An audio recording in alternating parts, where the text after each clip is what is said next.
नमस्कार साथियों, आइए जानते हैं मृत्यु क्यों आवश्यक है।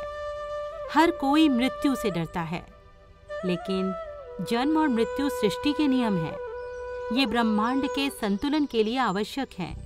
इसके बिना मनुष्य एक दूसरे पर हावी हो जाते हैं। कैसे? आइए इस कहानी से जानते हैं। एक बार एक राजा एक संत के पास गया, जो राज्य के बाहर एक पेड़ के नीचे बैठे थे। राजा ने पूछा, हे स्वामी, क्या कोई औषधि है जो अमरता दे सके? कृपया मुझे बताएं। संत ने कहा, हे राजा, आपके सामने जो 2 पर्वत हैं, उन्हें पार कीजिए। वहां एक झील मिलेगी, उसका पानी पीने से आप अमर हो जाएंगे। राजा ने पर्वत पार कर झील पाई। जैसे ही वो पानी पीने को झुके, उन्होंने कराहने की आवाज सुनी। आवाज का पीछा करने पर उन्होंने एक बूढ़े और कमजोर व्यक्ति को दर्द में देखा।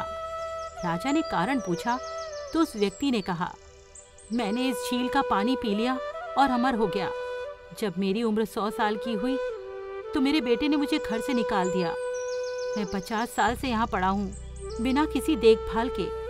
मेरा बेटा मर चुका है और मेरे पोते अब बूढ़े हो चुके हैं। मैंने खाना पीना बंद कर दिया है, फिर भी जीवित हूँ। राजा ने सोचा, बुढ़ापे के साथ अमरता का क्या फायदा? अगर मैं अमरता के साथ यौवन भी प्राप्त कर सकूं तो? राजा वापस संत के पास गए और समाधान पूछा। कृपया मुझे अमरता के साथ यौवन प्राप्त करने का उपाय बताएं।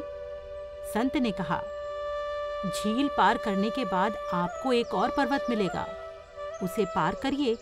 वहां पर एक पेड़ मिलेगा जिस पर पीले फल लगे होंगे।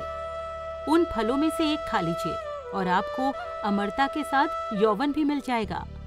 राजा ने दूसरा पर्वत पार किया और एक पेड़ देखा जिस पर पीले फल लगे थे। जैसे ही उन्होंने फल तोड़ने के लिए हाथ बढ़ाया, उन्हें तेज बहस और लड़ाई की आवाजें सुनाई दी। उन्होंने सोचा, इस सुनसान जगह में कौन झगड़ सकता है भला? राजा ने 4 जवान आदमियों को ऊंची आवाज में झगड़ते हुए देखा। राजा ने उनसे पूछा, तुम लोग क्यों झगड़ रहे हो? उनमें से एक बोला, मैं 250 साल का हूँ और मेरे दाहिने वाले व्यक्ति की उम्र 300 साल है। वो मुझे मेरी संपत्ति का हिस्सा नहीं दे रहा।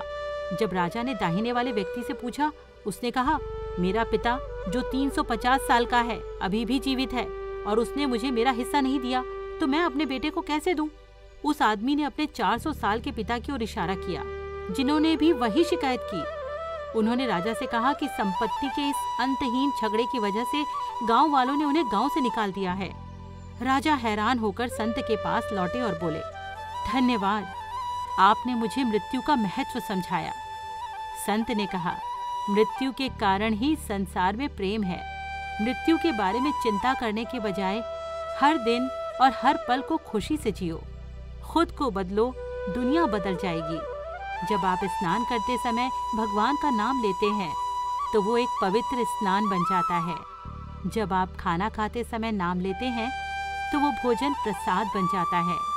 जब आप चलते समय नाम लेते हैं तो वो एक तीर्थ यात्रा बन जाती है।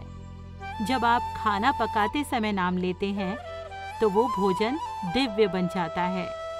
जब आप सोने से पहले नाम लेते हैं तो वो ध्यान में नींद बन जाती है।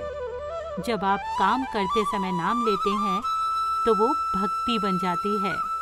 जब आप घर में नाम लेते हैं तो वो घर मंदिर बन जाता है। तो साथियों, कैसी लगी आपको ये कहानी? जरूर बताएं। नमस्कार।